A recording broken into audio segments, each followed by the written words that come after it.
সারা Bharat mid day meal worker association लुवाजों bai kaisiku sanmungno tui samung yagona hajaga kwraksara mid day meal ni adongrok saltang hangkor ni DNMTN deputation rika deputation rimano tui koktoma thumnarokno khoroksa dadak sitak malai saka mid day meal manero ukro klai tongnai borok simino mano borokno jotoi talok khok sai bara rang rijago bar ha gonagoi baksa borok ba mid day meal ni rang khok sai salary mano aboni bisingo juda khai nukjaka kerarao tamoni hunba kerara hapang mid day meal ni borokno sal brombromno khok bara hajira rijago aboni bagoino borokni sanmung kerara haste haino mid day meal ni borokno batta chalu khairinani abono karibete ba saka mid day meal samung butang laithana yakse hapang jerao kahangkoino rijagoni aboni jagol kota hapang jara khai mid day meal ni borokno khorok broira chiba hai borokno noroi rohorka kuri borokni bata tangka abo haike bata tamani bagoi kuri borokni bahugno lati limasi klaisi hinai salai tongka association ni borok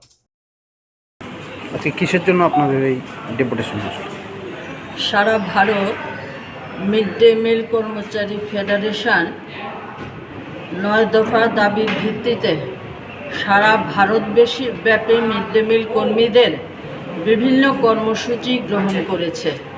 তার মধ্যে ধর্ণা আছে, বিক্ষোভ আছে, বিভিন্ন demonstrative programme. ইতিমধ্যে বহু রাজ্যে এই কর্মসূচি প্রতিপালিত হয়েছে। গতকাল আমরা রাস্তায় বিক্ষোভ প্রদর্শন করেছি। আজকে আমরা ডেপুটেশনে মিলিত হতে যাচ্ছি।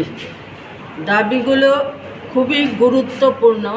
আপনারা জানেন মিড ডে মিল কর্মীরা অত্যন্ত গরিব ও দরিদ্র অংশের মানুষ, পিছিয়ে পড়া, অনুন্নত, অর্থনৈতিক দিক থেকে বঞ্চিত, নিপীড়িত এই ধরনের মহিলারা মিড ডে মিলে কাজ করেন এবং অধিকাংশই মহিলা। বামফ্রন্ট সরকার থাকার সময়েতে এই কর্মসূচিটি সুচারুভাবে পরিচালিত হচ্ছিল, কিন্তু বিজেপি জোট সরকার ক্ষমতায় আসার পর 4.5 শতাধিক মিড ডে মিল কর্মীকে কাজ থেকে বাদ দিয়ে দিয়েছে। কোনো অফিসিয়াল কাগজ দেয়নি, মৌখিক তাদেরকে বিদায় দেওয়া হয়েছে, মৌখিকভাবে তাদেরকে বিদায় দেওয়া হয়েছে। এর বিরুদ্ধে আমরা অনেক লড়াই করেছি, কিন্তু এখন পর্যন্ত তাদেরকে কাজে পুনর্বহাল করেনি সরকার। আমরা দাবি রেখেছি যে বরখাস্ত মিড ডে মিল কর্মীদের অবিলম্বে কাজে পুনর্বহাল করতে হবে। গত মার্চ মাস থেকে তারা এখন পর্যন্ত কোনো ভাতা পাচ্ছে না। এমনিতেই মাত্র 1,500 টাকা ভাতা, অনেক রাজ্যে 8,000ও আছে, কিন্তু একমাত্র রাজ্য কেরালা, এলডিএফ পরিচালিত রাজ্য, এখানে 500 টাকা দৈনিক ভাতা দেওয়া হচ্ছে। তো কেরালা যদি দিতে পারে, অন্যান্য রাজ্যগুলো কেন দিতে পারে না? এটা আমাদের একটা প্রশ্ন। তা আমরা এই পুনর্বহালে দাবি রেখেছি। এবং এই যে তারা মার্চ মাস থেকে ভাতা পাচ্ছেন না, কি করে তারা চলবেন? একে তো 4.5 শতাধিক কর্মীকে বরখাস্ত করা হয়েছে, তাদের কোনো নুন আনতে পান্তা ফুরোচ্ছে এরকম একটা অবস্থা।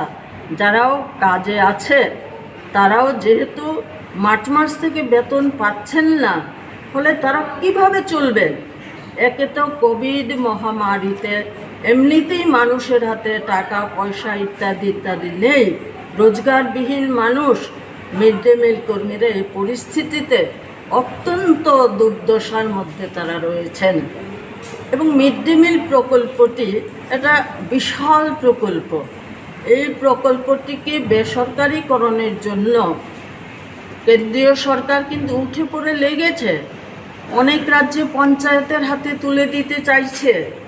আমাদের রাজ্যেও চেষ্টা হয়েছিল সেন্ট্রাল কিচেন করে বেসরকারি উদ্যোগে তুলে দেওয়ার। আমরা তার বিরুদ্ধে লড়াই করেছি। আপাতত এটা স্থগিত আছে, কিন্তু একেবারে এটা বন্ধ স্থগিত অবস্থায় থেকে যাবে এটা আমরা মনে করি না। তারা চেষ্টা অব্যাহত থাকবে। বেসরকারি করণ যদি হয়ে যায় তাহলে কিন্তু মিড ডে মিল কর্মীরা ব্যাপক হারে ছাঁটাই হয়ে যাবে, কারণ তারা কম পয়সা দিয়ে মিড ডে মিল কর্মীদের নিয়োগ করবে। আসামে যেমন অক্ষয় পাত্রর হাতে দেওয়া হয়েছিল এই প্রকল্পটিকে।